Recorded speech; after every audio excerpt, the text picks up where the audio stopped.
Garcia Hotspur was a man that had it all.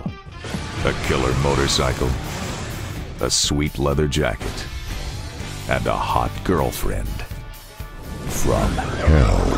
What about me? Oh my god. We're here looking at Shadow of the Damned with the senior producer at Electronic Arts. Steve, how you doing, Steve? Doing great today. How's it going? Fantastic. We're having a great time playing this game, and it's unlike anything we've seen before. So could you sort of walk us through some of the main features and how it's just so different?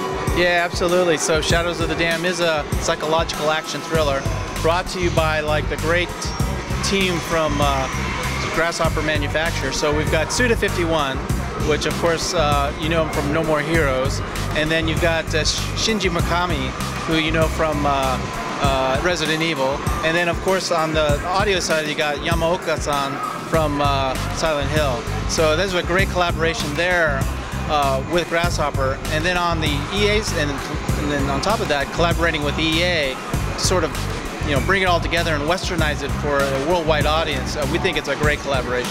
Has there been any real challenges with, as you said, westernizing it for a different target audience? Has there been much to change, or?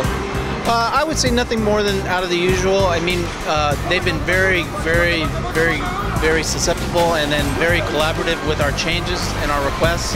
And a lot of the team over there is also Western, so it's a good mix on the team, and then also outside externally with Grasshopper as well.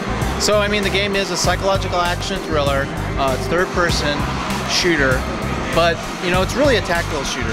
I mean, you just can't go run and gun in the game. You really have to think about how you're going to approach a situation. Each of the battles are kind of different, and you kind of learn from the previous battles. So it's multi-layered, absolutely. So I think it's the nuances of Shadows is what draw people to it. The content is really crazy. I mean, you're a demon hunter, and you're a really good one. So you've got the Lord of the Demons really mad, and so he's taken your girlfriend, the most important thing to you in your world, in your world, and so it's part of retribution. So now you have to go to hell and try to find her, and then you encounter so many obstacles along the way.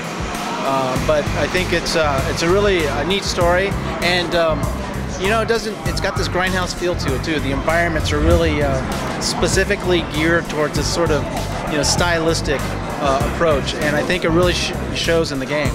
And so I think people will really appreciate that, as long as also with the humor.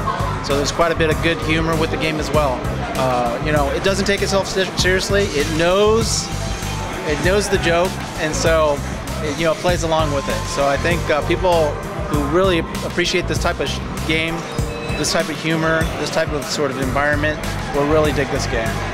That's excellent. What sort of characters? Who are we going to meet when we're playing? Well, for example, your sidekick is his name is Johnson, and he's a shape-shifting demon that can change from sort of a pistol that shoots bones, so it's called the Boner, and he also shifts into a machine gun that shoots teeth, so that's the Teether, and then also changes to a shotgun which shoots skulls, and so he's the Skull Cushioner. And he's also a torch that lights your area. Much of this game deals with light and dark. It's a very different art style from what we've seen. Is that to reflect the light and dark? So what sort of things are we going to be seeing? Yeah, so it's very grindhouse style. Sort of muted palettes, very stylistic in that fashion. And that's all by design. And then you've got a lot of aspects with color, and then also because the different weapons are very color-oriented, and the lighting around those weapons are color-oriented. And then you've got certain areas. I mean, this is Suda51's version of Hell, which is kind of a demon city that kind of looks like old Eastern European.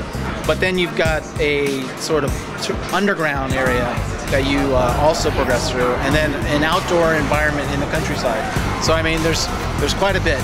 But the ultimate goal is find your girlfriend, and she's in the Lord of the Demons castle. So you'll eventually end up there in the sort of castle, sort of huge complex. No development's ever perfect. So what obstacles have you had to come across?